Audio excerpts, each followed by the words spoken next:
My ex-wife, 37, and I, 37 male, were together for almost 6 years and had 2 daughters, kindergarten and 2 years older. She filed for divorce because she wasn't happy with me anymore, and we have now been divorced for almost 2 years. It was very difficult for me, especially not being able to see my daughters all the time. Still, we were able to arrange a 50-50 split custody agreement. I also paid court-ordered child support since I earned significantly more than her. But looking back, I realized that divorce was the right decision, and the divorces motivated me to pursue my career more and focus on my physical health. It has definitely paid off. I'm in the most comfortable position financially that I've ever been in, and I have been in the best shape of my life. So I guess in a way, the divorce was a start for me to reach my full potential. My ex-wife and I have a good co-parenting relationship, but nothing more. I've been doing great. So the last thing I want is to have my ex entangled in my life more than she already is. So I only communicate with her about the kids and shut down any attempt of her trying to involve herself in my life that doesn't involve our kids. My ex recently called me and told me that she hasn't been doing great financially and has completely burned through her savings to pay rent and bills on her own. She had to sell her car a few months ago. She said that she's been using public transportation to get to work and pick the kids up from school, which she says completely stresses her out because it's an almost 1-hour bus ride to her work, making her late a lot and having no time to properly do anything besides work and picking up and taking care of the kids when she has the kids. I currently own 2 cars, one that I use daily to go to work and run errands. I bought a more expensive car about a year ago, and I pretty much only use it when I go out on weekends or go on dates. Knowing that I have 2 cars, my ex asked me if she could use one of my cars to help her out so that she could have a life besides work and kids. I told her that her being able to have a life besides the kids has nothing to do with me, and it's not my responsibility. I told her that the kids are my only responsibility and that anything else in her life is her problem since I'm not her husband anymore. She told me I'm insensitive and that being terrible doesn't lead to anything. I just told her that the financial security I provide isn't something she has the right to anymore and that she has to deal with her own problems now. Am I the idiot? Edit. Everything our kids need is within walking distance of my ex's place. It's her job that requires her to take these hour-long bus rides. Not the idiot. She didn't say she needed the car to improve the kids' lives. She wants it so she can have a life besides work and kids. How does she plan to afford this? Any rebalancing of the finances should be handled formally in revising child support, not in lending her a car she could damage and destroy. You don't owe your ex use of your car. Your ex is responsible for her life and her choices. Your financial responsibility is to your children, not to your ex. Disagree. You are the idiot. Sometimes it's not about being an idiot or not, but the values you want to teach your children. It's not your legal responsibility to lend her a car or let her use a junker you buy and lend. And the overall context of your relationship with her is highly relevant. Is she a bad mom? Is she misspending child support? Will the kids miss out on events without a car? Will she take it as a green light to make more demands? But depending on your values and the values you want to instill in your children, helping their mother, whom they love, when you didn't really have to, would be an amazing life lesson and make you an even bigger hero in their eyes. That's what I'm thinking here. Her having a car or not directly influences their quality of life. My father still helps out my mom with logistical stuff a decade after the divorce, just like she'll host family parties and invite him. They still help each other out and are happily divorced. That's where I had hoped to be with my ex until he closed my credit cards when I lay in hospice. Highly illegal, of course. Many people don't realize the liability of letting someone use their vehicle, not to mention car accidents, lawsuits, tolls, moving violations, wear and tear, insurance, and maintenance. She's burned through her savings and sold her car.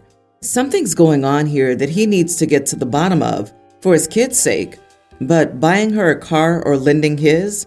Absolutely not. So my wife and I recently went on a trip together, paid for by her dad. He flew us to Hawaii with first-class seats. We had a great time. My wife is used to traveling. I'm less experienced with plane travel. This was the first time I flew first class. On our way back home, we sat near the back, by the border, between us and the undesirables. A mother and her baby were among the first to board, and the poor baby was not having a good time. I felt even worse for the mother, as I know she's probably equally distressed about the baby crying. While I felt sympathy, my wife was mad. She kept commenting about how our flight would be miserable at best. Her complaining went on for the longest time. She kept saying that the mother was irresponsible and that if she didn't know how to calm her baby, she shouldn't be taking it on a plane. I tried to tell her to calm down as it wasn't that serious, but she didn't have it. Eventually, I got tired of that, so I offered to go speak to the mom for my wife. She said she'd be happy if I did. I went back between the boarding groups and told the mother that if she wanted, I would give her my first-class seat so she could kick her feet up, which may be more comfortable for her and the baby. She didn't want to initially, but I insisted, and her husband encouraged her to take it. So she took her baby up to first class, and I got a series of angry texts from my wife. So I felt like this was not a huge deal, as my wife brought noise-canceling headphones, and the other people in first class most likely do as well. And if they don't, they have normal headphones that can block out the baby noise. We're not living in the Stone Age. The baby cried for maybe a cumulative 30 minutes on an 8-hour flight, so barely at all. When my wife and I met up, she was livid. She told me that I ruined her flight and ruined the end of her trip for her. I told her that she was overreacting to something that was only mildly annoying. She's refused to drop this. Am I the idiot? LOL, what the heck? Yes, your wife should have toned it down. But who do you think you are to teach her a lesson? You're her husband, not her parent, who's meant to discipline and teach her morals. Why couldn't this have been solved with a simple conversation? What are you, 15? Everyone's the idiot here, but more so you, because your wife wasn't really doing anything to the woman and her baby. I would have been on your side if your wife went to say something to them or make them uncomfortable. You did entirely too much. I disagree. OP's not the idiot. You just made sure the two whining babies sat next to each other to minimize the disturbance. And I say this as a child-free person. I don't understand the obsessive hatred people have for crying babies on planes. You should go into a flight prepared, knowing that there will probably be babies, snoring people, smelly people, people who accidentally touch you, and other little annoyances.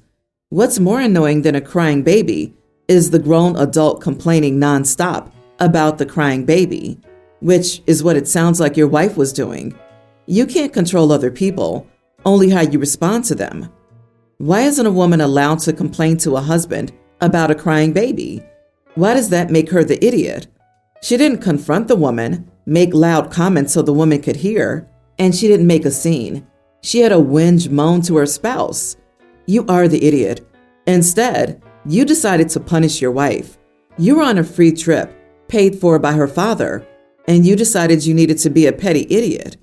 I wouldn't invite you on the next trip. I, a male teen, lost my dad 2 months ago.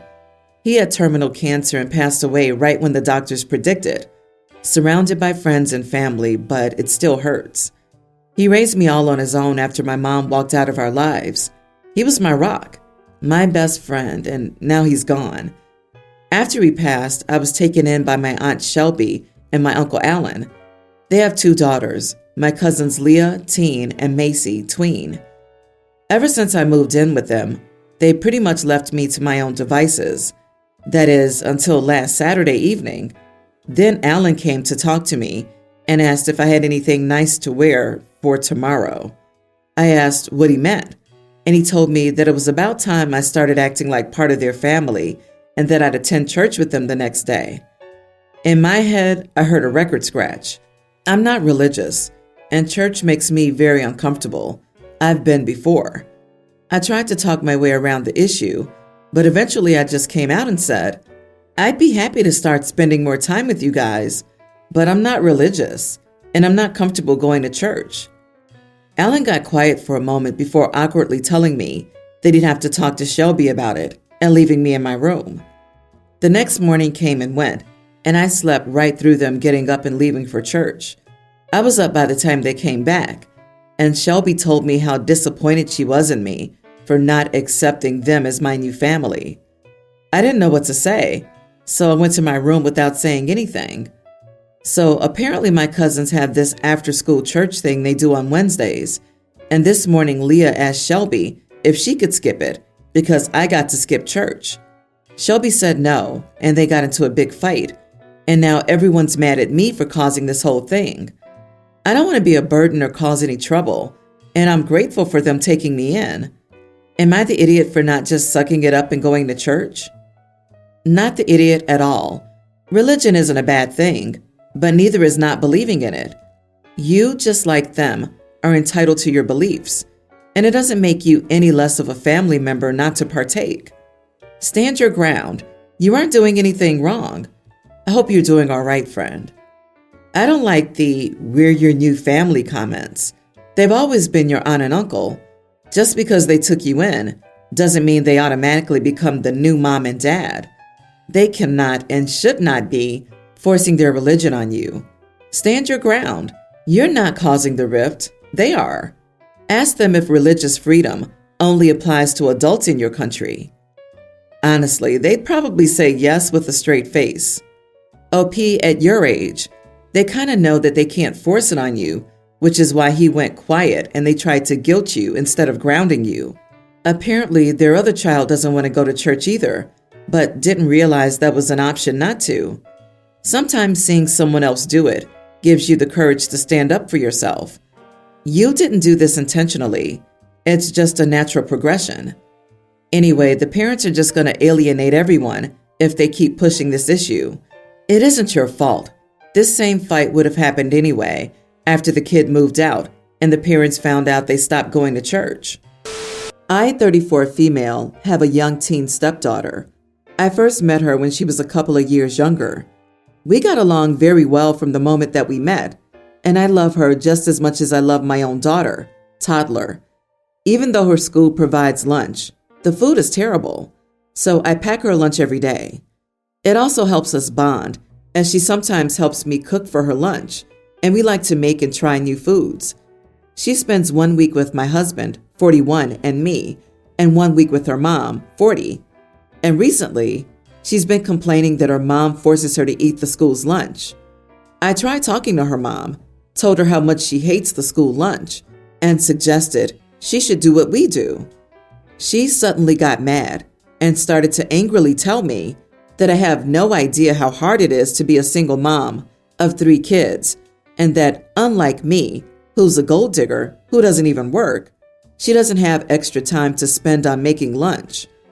I got mad and told her that even though I have a toddler, I managed to be a good mom to my stepdaughter, so she needs to stop making excuses for being a crappy mom.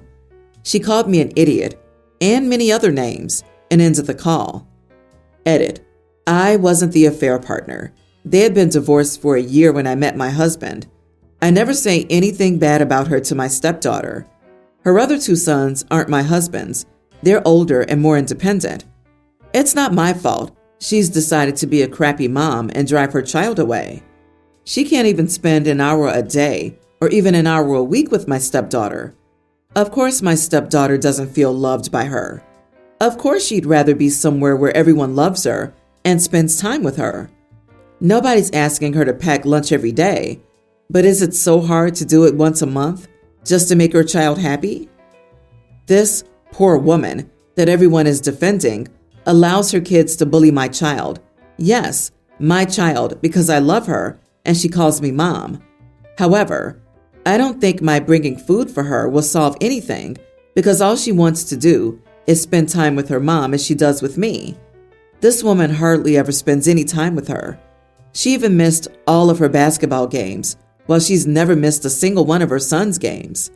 She always finds time to spend with her sons, but never with her daughter. And my child deserves better than this. You are the idiot. She has 3 kids. You have 2. She's a single mom, and you're a stay-at-home mom. Yes, there are a few differences between you, and she shouldn't have started yelling, but telling her kid to eat what the school offers doesn't make her a crappy mom. OP, I don't even have kids, and I think you sound ridiculous. The kid is old enough to make her own lunch, and it would be best for everyone if she learned how now. She's only a few years away from being an adult, and it would be good for her to have some life skills. A good parent teaches their kid how to deal with things in the real world. They don't just do everything for them. It takes a heck of a lot of gall to tell a child's actual mom, who's fully involved in her life, that you're a better mom to her child than she is. This is not how you respectfully co-parent. OP, instead, you escalated a situation that didn't require your intervention in the first place. And likely, your stepdaughter will be the one who suffers when the adults in her life act like unruly children. Do better for the sake of your stepdaughter. People, you are crazy. She is not a single mom. She is single and also a mother. A single mom is someone whose child's father is not in the picture. This child's father clearly is. Saying she has 3 children, so it's harder. OP has already claimed that they're older than the girl, meaning teenagers, so they're at school all day and presumably have friends and after-school activities. Don't get me wrong, she's a young teen and can make her own lunches for school, but it seems to me from the post for the child, it's more about the time spent together making the lunches than the actual lunch itself. This thread is just full of bitter so-called single mothers who hate seeing a step-parent do better than them. My 26 male sister, 23, has 4 kids in her care, 2 male kindergartners, a tween female, and a male toddler. All of them are her foster children. She got a job promotion recently and now has longer work hours. So after they leave preschool and elementary school, I've been picking them up. I get along with them fine, but I don't like kids in general.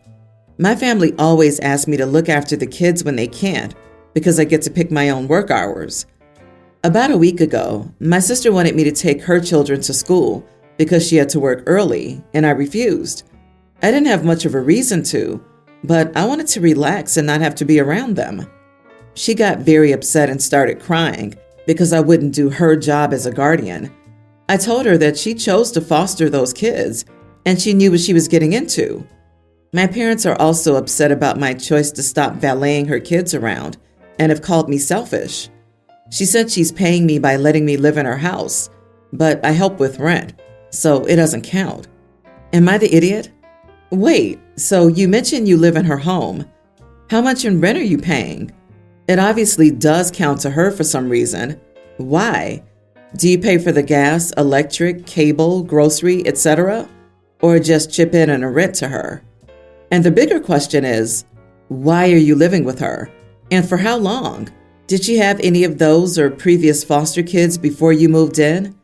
And what rules or expectations did she have for you? It's not that important. I live with her because I don't make much money, and she offered. It's a very short time anyways. I pay what I can. She should help me out because she has enough money to. I'm paying for my necessities, and I help her with rent. My sister makes a ridiculous amount of money for her age. She can afford to help me out. It's unfair to say that I'm making no money. I do make money, just not enough to afford my own place. Do you have something against people needing extra help with living situations? So, OP is 26 years old and mooching off of his younger sister, paying rent when he can, which likely means nada. Can't help with the kids because he doesn't feel like it. Probably spends the majority of his time smoking weed and playing video games. Get a job where you can support yourself and move out. What an entitled, selfish loser. You are the idiot. OMG, he's actually freeloading off of his sister. He's not much help money-wise, living in her home, and can't be bothered to help her out either. Also, what kind of idiot moves into a house with 4 kids when they don't really like kids? That's like hating rain and moving to Colombia, a country with the most rainfall per year in the world. He's the fifth foster child. She also took in OP. He's living in her home and she's helping him. Dude, no, you're not the idiot for not wanting to be around children. I get that 100%. However, you don't get to mooch off your sister, knowing she cares for a bunch of children, and then complain about being asked to actually do her a favor. You sound entitled and selfish, and that's why you are the idiot.